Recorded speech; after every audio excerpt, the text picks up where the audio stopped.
شروع اللہ کے نام سے جو بڑا مہربان اور نہایت رحم فرمانے والا ہے۔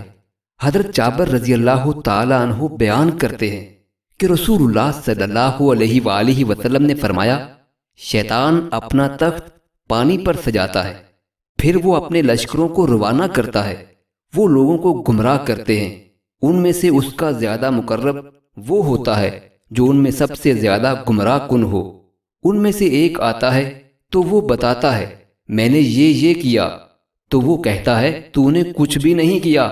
آپ صلی اللہ علیہ وآلہ وسلم نے فرمایا، پھر ان میں سے ایک آتا ہے تو وہ کہتا ہے میں نے فلاں کا پیچھا نہیں چھوڑا، حتیٰ کہ میں نے اس کے اور اس کی بیوی کے درمیان جدائی ڈال دی۔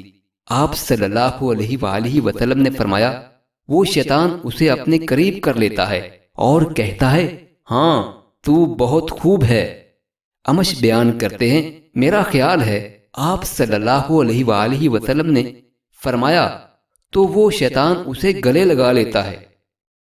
حضرت عثمان بن ابی العاص بیان کرتے ہیں میں نے عرض کیا اللہ کے رسول صلی اللہ علیہ وآلہ وسلم، بے شک شیطان میری نماز اور میری قرأت کے درمیان حائل ہو جاتا ہے اور وہ نماز کو مجھ پر ملتبس کر دیتا ہے، یعنی شک میں ڈال دیتا ہے۔